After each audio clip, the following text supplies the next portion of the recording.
Hello, how are you? I'm Rob Hallam and welcome to a brand new series of Motor Mania. Now, over the next 6 weeks, we're going to be giving you the lowdown on all matters motoring. We're covering classic cars, sports cars, racing cars. We've got some fantastic show reports for you, and we'll also be giving you the latest reviews on the latest car models to hit the streets. So without further ado, let's look at what we've got this week for you. Well, Ian Royle, he'll be giving us his big report on some big cars. He's looking at stretch limousines. Glenda McKay has been to find out about a rally racing scholarship day. Jane Obrigado, who's better known to you and me as Rio from Gladiators, well, she's been putting that gladiatorial dexterity to the test on the skid pan. So without further ado, let's get on with the show.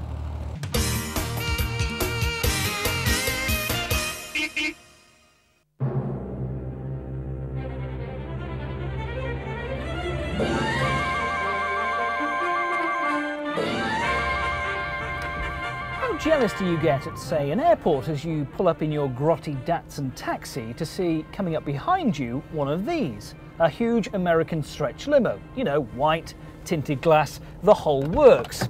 Ever wondered perhaps what it might be like to drive in one of these, to sit in the back of one of them, you know, to be like a famous person for a day or so? What about setting up the car to run as a business and chauffeur people about? Well, today I get my big chance to drive one, to sit in one. All will be revealed.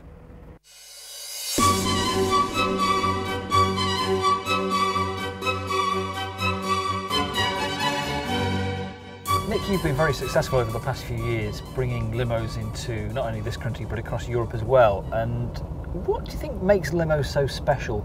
I mean, not only for people to want to be in them, but maybe for people to set up in business and start running their own limo company. I think one important factor is that throughout Europe, 99% of people have never sat in a limousine of this type. So whenever anyone opens the door and climbs into this kind of vehicle, everybody immediately says, wow. An awful lot of our customers in this country are currently running Rolls Royces or Daimlers or cars of that nature for weddings. And through their advertising, they're constantly being asked, do you run American stretches? So eventually most of them give in and buy one. I mean, this is one of the fanciest ones I've ever seen. So not that I've been in that many limos. You'd call this a J seating plan, would you? This is a J seat car. Yeah, this car has been stretched by 190 inches. So the standard Lincoln Town car is 17'6" long. This car has had 190 inches added in between the doors. This is actually the longest four-wheeled vehicle car in Europe.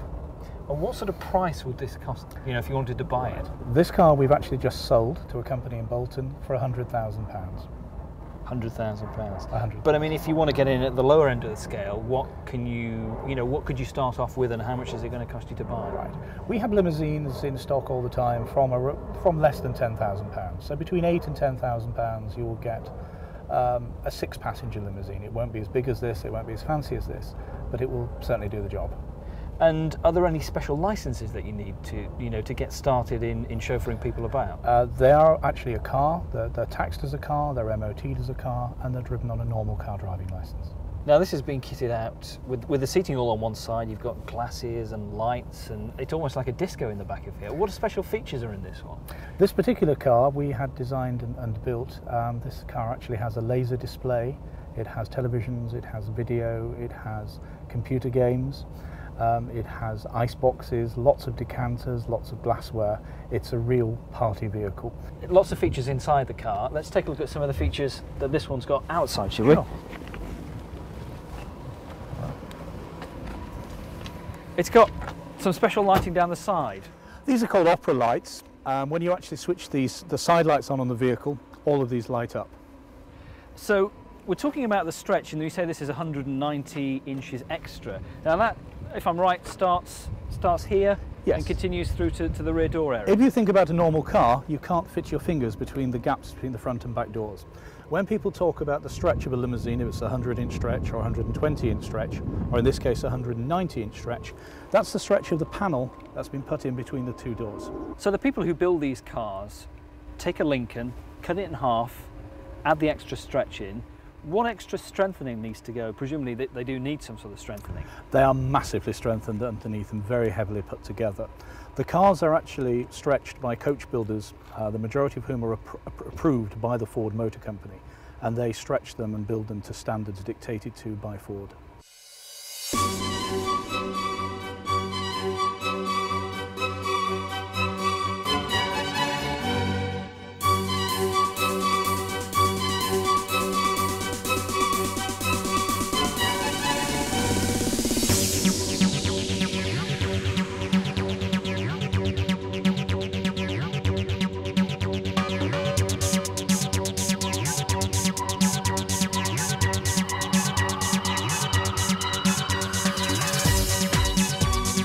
Now normally when we come out to do car tests, it's normally me who's sat up front doing the driving. But today I thought let's be a bit different. As we're doing a feature about stretch limousines, the place to be sat is back here, enjoying yourself, living the life of luxury, pretending to be, well, I don't know, a film star, a pop star for a change, in this extremely fancy and well-equipped limousine. It's one of the longest ones around, and it's got laser lights, it's got a quality sound system, there's a games console to play on, TVs, you name it, it's got it all in here. Plus, of course, you can enjoy the odd drink or two. And I think I could get quite used to it.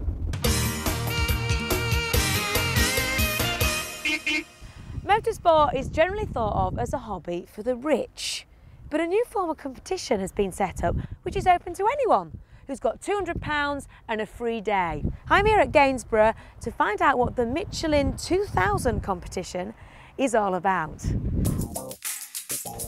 The competition is held in a disused airfield and drivers begin their challenge with a drive in a Renault Clio Sport. The competition is structured in stages. Entrants are put through test sessions in a preliminary round and are judged on lap times, driving techniques and fitness by a panel of top experts. Here to tell us a little bit more about what's in store for those wannabe racing drivers is Tim Sugden, the guy who came up with the idea in the first place. Hiya Tim. So, what can people expect from the day? The concept of the scholarship is that absolutely anybody can get a chance to be a racing driver. As you know, getting into motor racing is incredibly difficult. It's like trying to be a film star. Anybody can come along, they can have a go, they can drive a car, and if they do well enough, they progress through the competition, and ultimately somebody, whoever that lucky person is, wins a fully sponsored year in motor racing. They have 3 sessions of driving in the Clios, straight on the track. There's very little frills, there's very little messing about, they're straight in the cars doing the bit that they want to do. So who's eligible to take part in the scheme? As long as they're over 16 years old, then that's fine. We have no upper age limit. We have people, we've had 70-year-old people doing the competition in years gone by. What's the response to the competition been like? Some people treat it just as a day out where they're actually going to get a chance to drive a racing car, which is a dream for a lot of people. Other people are sort of more focused and they've got their eye on that ultimate prize. Nick Keynes, that won the championship last year, or won the scholarship rather last year, has this year won the Vectra Championship, so who knows where his career's going from there.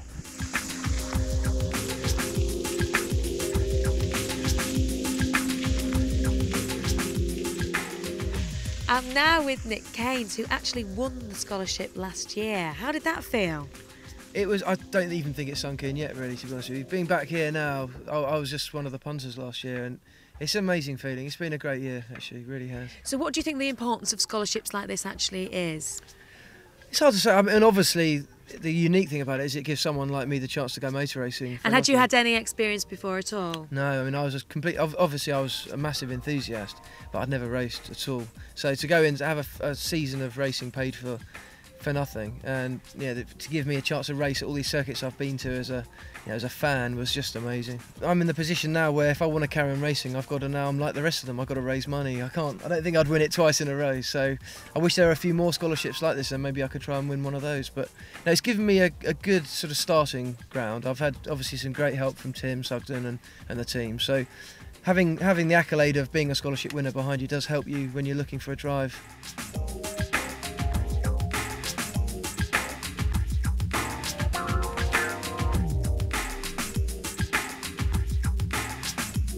So as we go out onto the circuit, remember obviously it's all about being as smooth as possible and trying to live with the car and drive and keep the whole thing nice and calm and nice and smooth. It's never been down to being erratic, it's about maintaining momentum.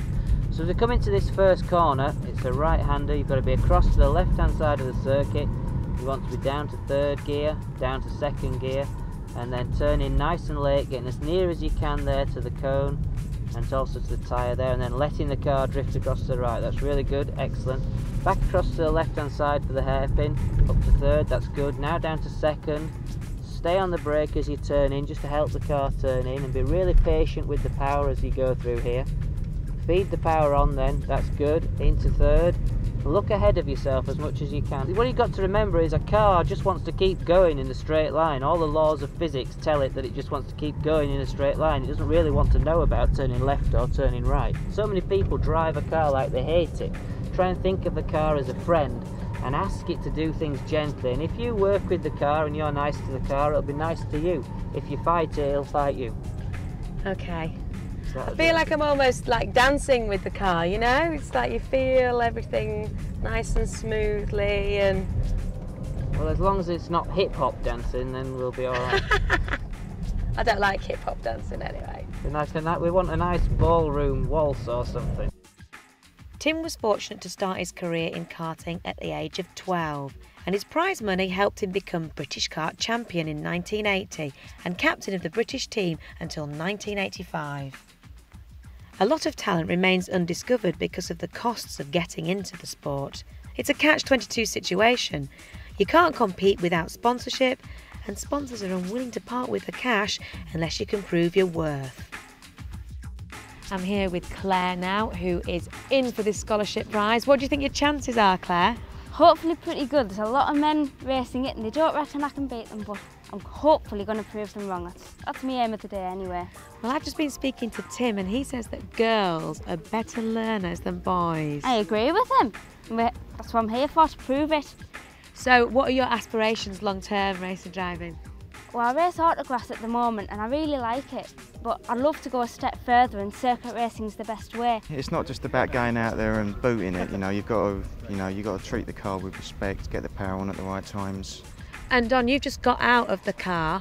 What actually did they teach you when you first sat in about your position and things? Well, normally when I would sit in a car, I would just put the seat as far back and be in a straight position, but they like you to be up close to the steering wheel so that your arms have got like a slight bend. It's a comfier position, a safer position to drive with. It means you've got more control over the car, What do the instructors actually teach you while you're going round then? They show you the lines to pick going into corners, what gears to select for the corners, your braking points, just everything. So Tim, how have the drivers got on this morning then? I think really well. I mean, obviously I only know how the people did that were in our group, but we had 3 people in our group, including yourself, and I think the general standard was very good actually. They immediately think they're expected to go fast, and of course I think almost they're a bit disappointed when they first get in and you slow them right down, because that's not what, I didn't come to be slowed down. But they realise then that way they learn, and obviously ultimately when we end up letting them go much faster later in the day, they can go much faster, much safer, and ultimately go much quicker than they could have done in the first place. Maybe motorsport is for the rich, but with schemes like this being set up, it means that the rest of us can have a go without taking out a second mortgage. And people will definitely benefit from Tim and his team of experts' tuition and experience.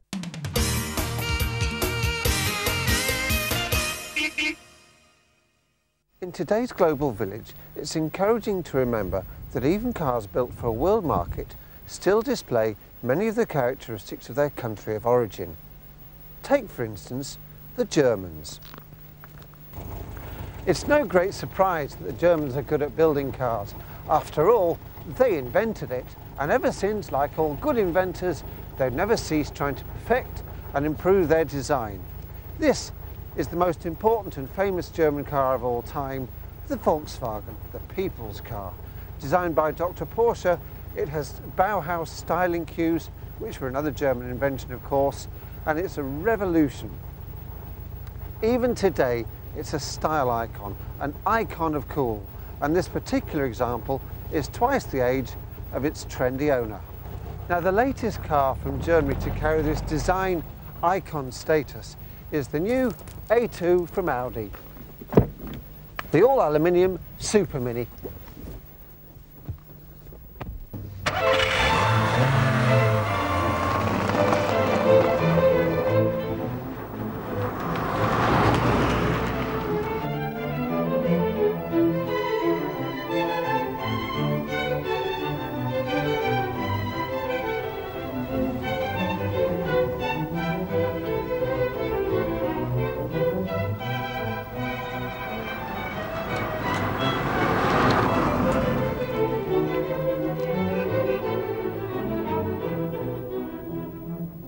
It's a German car through and through, designed and built with incredible thoroughness, almost obsession. It's built from aluminium, the world's first mainstream production car to be made from the stuff, and is designed to be a pleasure to own. It's chic, unfalteringly reliable, and only needs the most infrequent of servicing. In fact, this car doesn't even have a bonnet you can open. It's so reliable, you won't need to know what the greasy bits look like. You just check the vital fluids here. Doesn't have a spare tyre either, just a repair kit. What it does do, however, is please its occupants with its style and superb finish.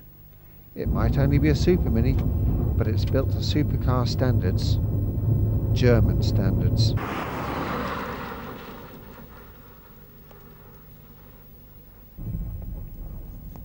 The Germans have an obsession with quality.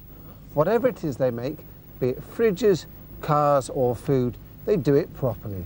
They're not interested in making fussy, quirky or funny cars. They make sensible, efficient and faultless machines, and that is why this Audi could only have come from Germany.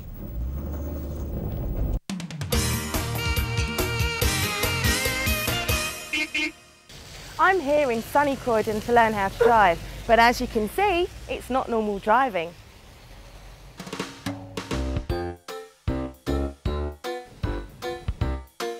The object of a skid pan like this is to learn how to control a car when you begin to slide. I'll be trying out both front and rear wheel drive cars, and Terry Bolton is the brave man who'll be training me today. He assures me everything will be fine as he does this every day. So Terry, this is the first car we're going to be driving today. Yes, this is our front wheel drive car, given to us by Daewoo. It's a Daewoo Lannis. It's got all the modern cons on this one. It's very good. It's got power steering, electric windows, etc, etc. But it won't be much help for you today because we have them all up and it's a very hot day. It's got slick tyres on it, and it's a front wheel drive because a front wheel drive car reacts differently to a rear wheel drive car. And we're going to start off in this car first, get the feel of how it works, just potter around in second gear, and as you get a little bit more confident, then you can start to squeeze on the gas and you can feel the car starting to slip and slide. Right, let's go and have a bit of fun. Enjoy.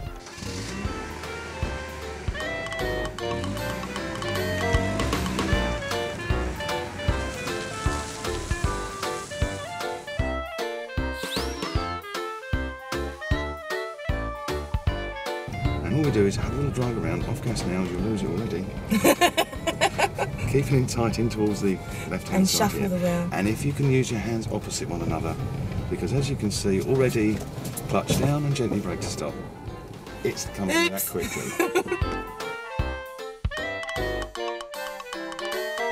So this is the front wheel drive This is our front wheel drive car. And it's going to be a little different than It is, because in a front wheel drive car, the front wheels tend to break away. And once they start to break away, we will go off in a straight line, when in fact we either wanted to turn left or right. And of course the way out of that is to remove the... Oh dear, we've gone again. So why did that happen? Am I going too fast? I think you may have been listening to me and not concentrating.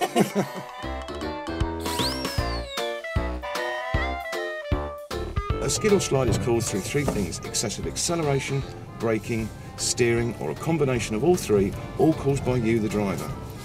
Oh, I see. So when I jerk it back in, then it just skids you're called around. steering. Oh, I see. Everything nice and smooth and gentle. That's it, that's fine.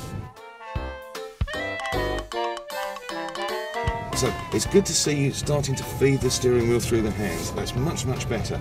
Because if you put your arms over and over, like that, like so, what you're doing, you're only using the top quarter of the steering wheel. And your hands are always one side, or your hands are always one at the other. And if you need extra steering, the hand has to come off and move. And it takes that little bit longer.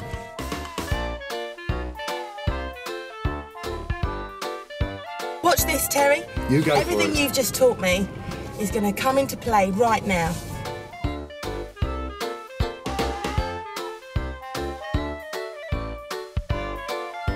Gently on the gas. That's it, and hold it. See? I'm impressed. Full lap! 360 degrees worth. That was the first car. Great fun. Now it's time for car number 2.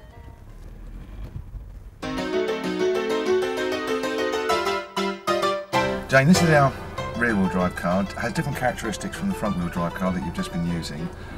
because obviously this is driven from the rear where the other vehicle is being pulled along from the front. And as you drive it, you will realise that as soon as you start to use a little bit of gas, the back is going to want to break away. This is a lot harder than I thought. Maybe I just got used to the other car. This is a lot twitchier at the back. That's it. Just head for them. A bit of second now so we can have a bit of speed. I really thought I was getting the hang of it, and now it's sort of... That's what I mean. Different car, different characteristics. Yeah, a lot. In we come. Right. Brake hard now. Hard on the brakes, hard. That's it. And as you can see, the back overtakes the front. That's because of the camber of the road. So if you're coming in the middle of the pan this time, head towards the side at the end. As we are now, this speed, brake now, bang, bang, bang. Hard on the brakes, keep doing that. Excellent, well done. Hey. That's good.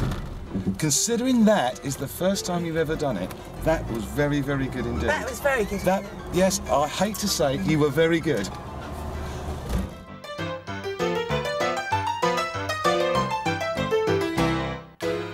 I thought I was doing really well until... Oh yeah, and there was... Oops. Well, I'm sorry to say that that's it for Motormania this week, but don't worry, we're back next week and we've got a storming show for you. Ian Royle, well, he's going to be having a look at a blast from the past in the shape of that good old favourite, the Morris Minor. I've been to have a look at a blast from the future with 300 grand's worth of Celine S7, amazing car. It's showtime with Jenny Hazelhurst, classic car showtime, and Steve Vokins, well, he'll be giving us his thoughts on the new Citroën Picasso. So, thanks for watching and we'll see you next week.